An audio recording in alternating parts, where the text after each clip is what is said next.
Gentlemen, listen carefully. I need to confess something. Most men spend their entire lives trying to figure out what makes a woman fall apart. Cry, obsess, chase, and regret. They buy gifts, text paragraphs, bend over backward, months of effort. But here's the truth nobody warned you about. A single sentence from the right man can destroy every defense she has, faster than another man could with months of effort.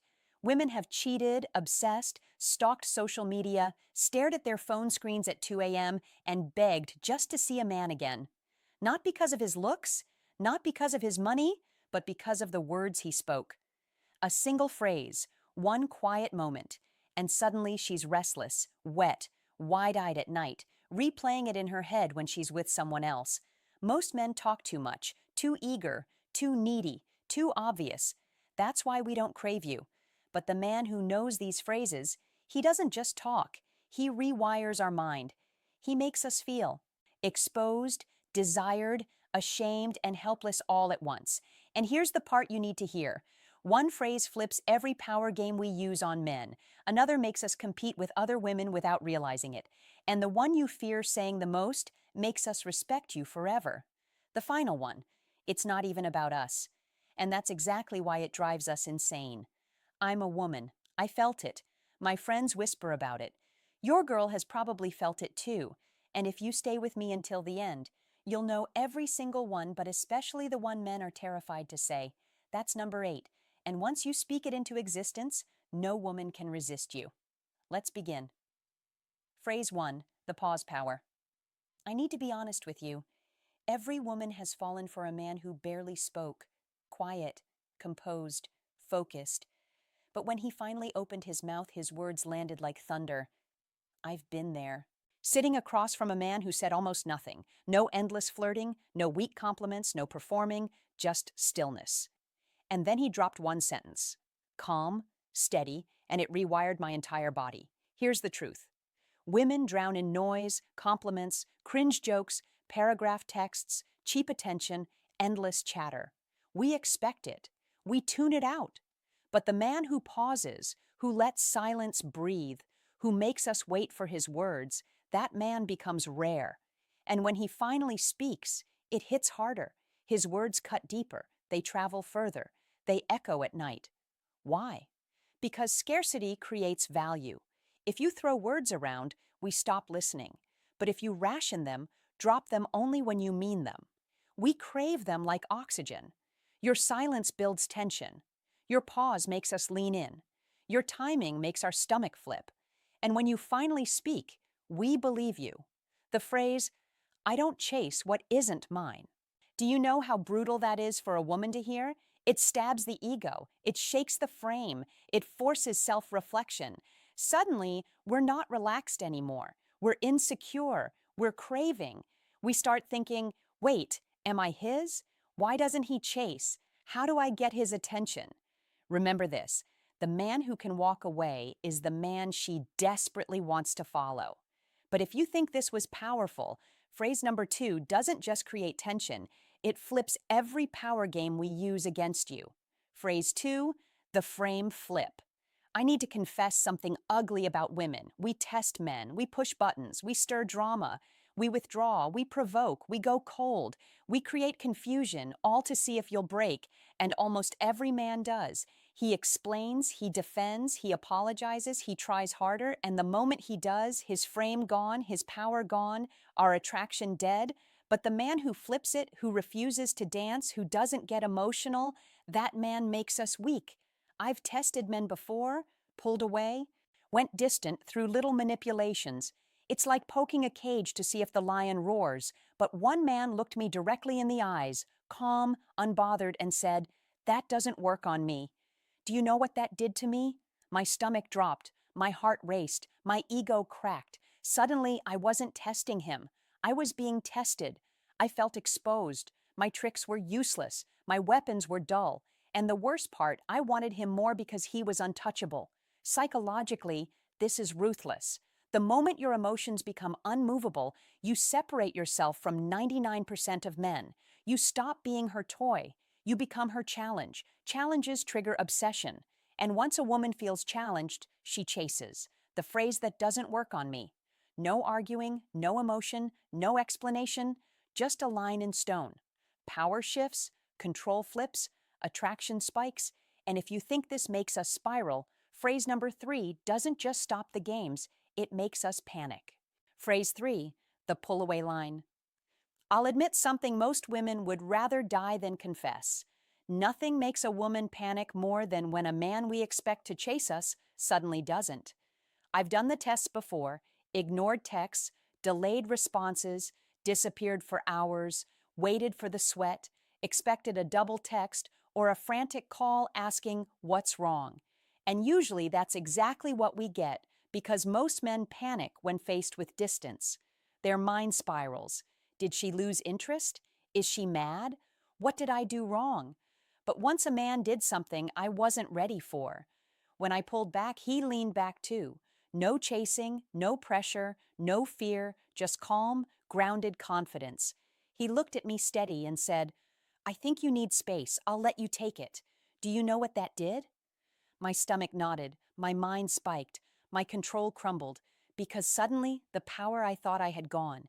He wasn't chasing. He wasn't begging. He wasn't trying to convince me. He was letting me go, and that terrified me. Because deep down, women know a brutal truth. The man who is willing to lose us is the man we can't afford to lose. Psychology doesn't lie. Detachment equals value. When you show you're not afraid to walk away, she sees something rare. You're the prize. You're not locked in. You're not starving for affection. Women sense that energy like heat. And suddenly we start chasing. We analyze. We obsess. We spiral. We check your social media. We stalk your Instagram stories. We wonder who took our place. And we hate that we care. The phrase, I think you need space, I'll let you take it.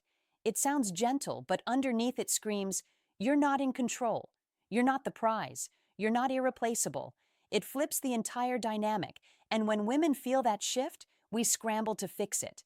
But if you think that one hurts, phrase number 4 doesn't just shift. The dynamic, it attacks the ego, the heart, and the subconscious all at once. Phrase 4, the desire without dependence. I need to confess something embarrassing, something millions of women in the US whisper about in private. We don't want men who don't want us, but we also don't obsess over men who need us. The truth is brutal. The man who can show desire without dependence is the man that haunts us. I remember sitting across from a man I found attractive, expecting the usual routine, flattery, validation, soft compliments, performative interest, but instead he leaned back, quiet confidence dripping from his posture, and said, I want you, but I don't need you. My body reacted before my brain could catch up, pulse up, breath shallow, skin flushed. Why? Because in that moment I realized something terrifying. He wanted me, but he could walk away. Men who need us are predictable, disposable, forgettable. But men who want us without needing us, they become an obsession. Our ego kicks in. Our pride burns. We start thinking, why doesn't he need me? Am I not enough? What does he have going on without me? And suddenly we chase because desire without dependence signals something. Strength, abundance, options. It tells us you're not starving for feminine attention. And do you know what US women find most attractive today? A man who is unavailable to manipulation. The phrase, I want you, but I don't need you. That single line is psychological warfare. It signals, you have standards, you have abundance, you have self-worth, you can walk away. It creates paradoxical tension. We want to be chosen, but we want to earn that choice. Women lose sleep over men like that because if you don't need us, we'll work twice as hard to make sure you want us. But if you think this is dangerous, phrase number 5 doesn't just trigger desire. It triggers competition. Something primal, ancient, and unstoppable. Phrase 5, the scarcity trigger. I'll admit something cruel that women will deny in public, especially in Western culture. We do not value what comes easy. If you pour attention nonstop, validate constantly, reply instantly, we get bored, we become cold, we start to wander. It's not because women are evil. It's because human psychology rewards scarcity. I remember one man. He was charming, composed, not flashy, but his energy was intoxicating. One night, after teasing him about not texting back, half joking, half testing, he just smirked and said, "My attention isn't free. You have to earn it." Do you know what that did? My pride exploded, my ego burned, but my desire, it skyrocketed. Suddenly, I wanted to win, to earn, to compete even against other women. Women hate competition publicly, but we live for it psychologically. Scarcity is primal. Limited supply creates obsession. Men who flood attention lose value. Men who ration attention, they become priceless. Your attention becomes a trophy, and we will do anything to claim it. The phrase, "my attention isn't free," you have to earn it. It's sharp, it's unfair, and it works because it shifts the dynamic entirely. You are not trying to win her. She must win you. And once a woman feels she might lose, she invests more. She tries harder. She chases. But if you think that makes us crazy, phrase number 6 doesn't just make us compete, it makes us submit. Phrase 6, the throne line. I need to admit something that makes women furious but addicted. We want to believe we're the prize, that you're chasing us, that we're the ones being chosen. It feeds our ego. It validates our desirability. It reinforces our control. But the men who flip it, the men who make us feel like we're the ones competing, those are the men we lose our minds over. I remember once telling a man I had options. It was a manipulation, a test disguised as a joke. I expected him to argue, reassure, panic, prove his worth. Most men do, but instead he leaned back, arms relaxed, eyes unshaken, and said, "I don't compete for women. Women compete for me. Do you know what that did to me?" My entire frame collapsed. My bluff shattered. The power I thought I had gone. Suddenly, I wasn't the judge. I was the contestant. And that drove me insane because every woman secretly wants to be the one who won the man every other woman wanted. Most men, when they hear a woman brag about options, fold instantly. They argue, they beg, they negotiate, they oversell themselves. But the man who refuses to compete, he forces a psychological hierarchy. I am not fighting for you. You're fighting for me. And that hierarchy is fatal to our pride. Women start spiraling. Why isn't he threatened? Did he replace me already? Who else wants him? Do other women see value in him? And then something foreign happens in our nervous system. We chase. We step up. We prove ourselves because now your attention feels like a trophy. The phrase, "I don't compete for women. Women compete for me," is arrogant, ruthless, petty, beautiful, and it works because it flips the unconscious frame. You are the throne. But if you think that was savage, phrase number 7 doesn't just flip power, it forces respect instantly. Phrase 7, the boundary sentence. I need to confess something women hate admitting, especially American women raised on empowerment culture. We push boundaries on purpose. We cancel plans last minute. We poke insecurities. We throw small disrespect. We test patience not because we enjoy it, but because we want to see where the line is. Most men have no line. They tolerate everything. They excuse the behavior. They apologize for our disrespect. And the moment they do, respect evaporates, attraction dies, curiosity ends, because if you can't stand up to us, how can you stand up to the world? But the man with unshakable boundaries, the man who shows disrespect, ends the game. That man terrifies us and makes us obsessed. I remember testing a man cold, dismissive, careless, intentionally short responses. I expected him to chase harder, to earn softness from me. Instead, he looked at me, expression neutral, and said, "Disrespect me once. I'm gone." My entire body froze because I knew he meant it. No argument, no explanation, no emotional begging, just gone. And here's a brutal truth. Women respect consequences more than explanations. Let me repeat that. Women respect consequences more than explanations. The psychology is savage. When you show a woman you are willing to walk away instantly, you become unforgettable. Because deep down, every woman craves a man whose self-respect is stronger than his desire for her.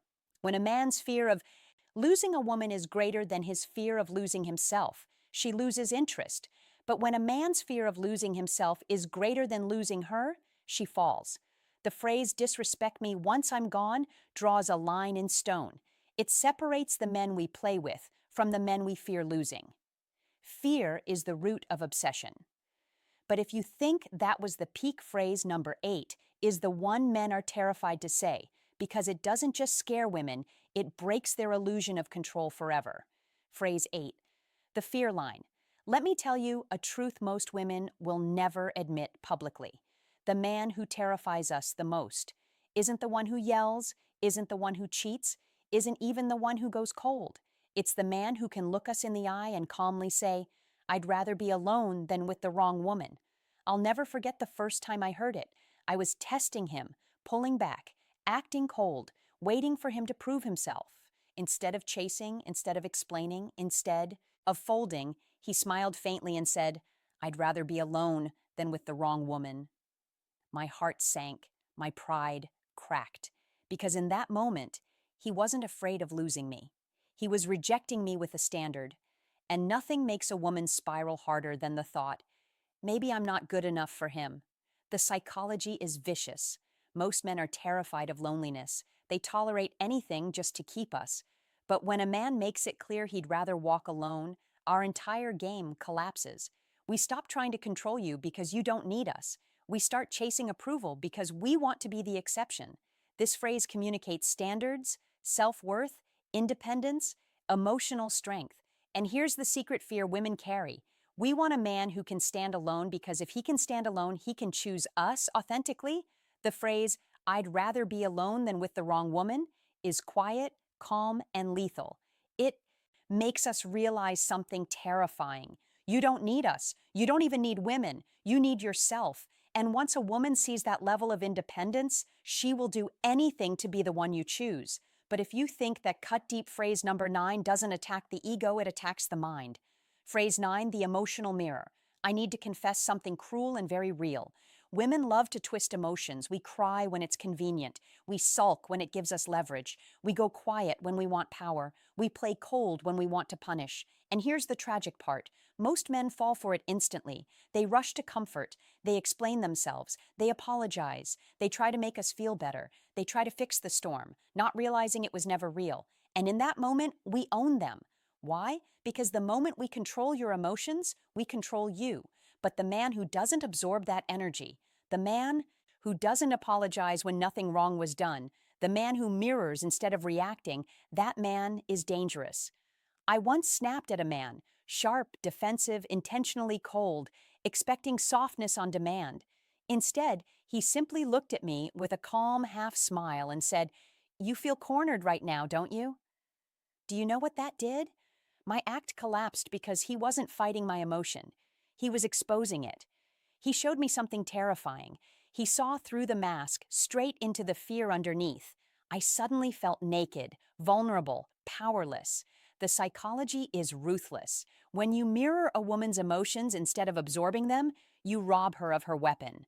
Most tantrums, silent treatments, and guilt trips are performances. A mirror turns a performance into self-reflection. When a woman feels seen like that, she can't forget you. She replays the moment in silence at night. She hates that you saw the truth. She fears your perception because your clarity becomes her mirror. And the phrase, you feel cornered right now, don't you? Doesn't argue, doesn't defend, doesn't beg. It reflects. It makes her question herself instead of you. That's why it's lethal. It shifts the emotional burden back onto her shoulders. It turns her weapon inward. But if you think that's Dan Beerus, phrase the Merber 10 doesn't just expose emotions, it punishes arrogance, quietly. Phrase 10, the return test killer. Let me confess one of the dirtiest female games, when we pull away, go cold, get distant, ghost you. We almost always come back. But here's what you don't know. When we return, we expect to walk back in like royalty. We expect you to welcome us instantly. We expect sympathy. We expect validation. We expect your relief. And most men fail this test instantly. They open the door wide. They reward disrespect. They hand over control. But the man who doesn't break, the man who doesn't roll out the red carpet, the man who calmly looks us in the eyes and says, You don't get to come back the same way you left? Do you know how devastating that is?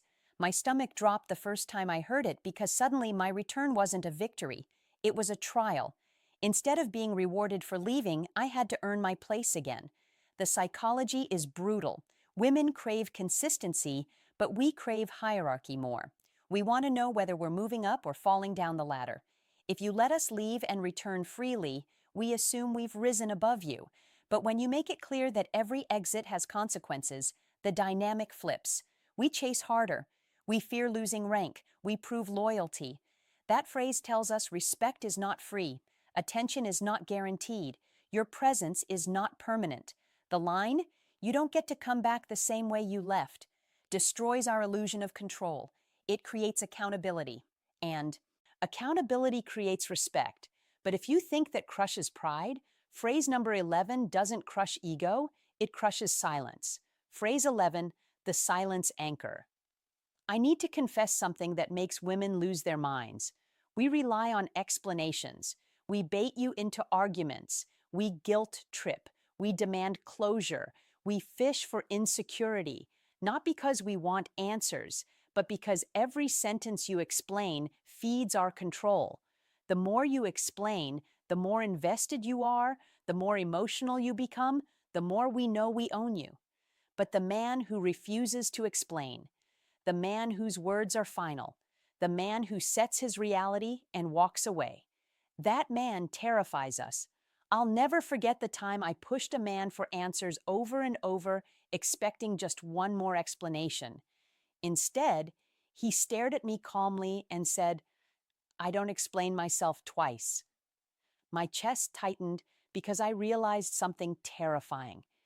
If I missed it the first time, that was on me. He wasn't going to chase my understanding. He wasn't going to fight for my interpretation. He wasn't going to repeat himself. He was moving forward with or without me. The psychology is vicious. Women demand explanations not to understand but to dominate, to keep you spinning, to keep you emotional, to keep you reacting. But when you refuse to repeat yourself, our entire strategy collapses. We go silent.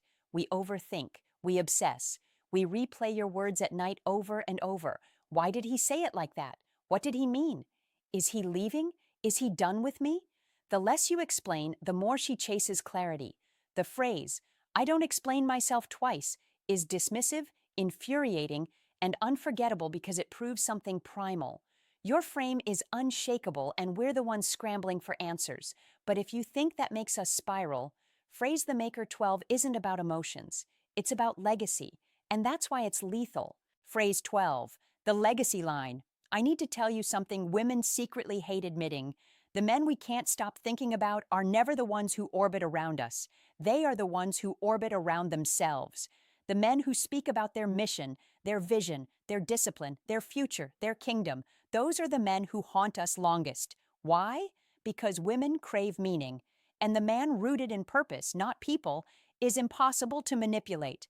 I'll never forget the man who shattered me with one line. We were arguing. I was pushing, blaming, demanding emotional reassurance. I wanted to know how much I mattered. I wanted him to prove it. He leaned back, eyes tired, voice calm, and said, "With or without you, I win."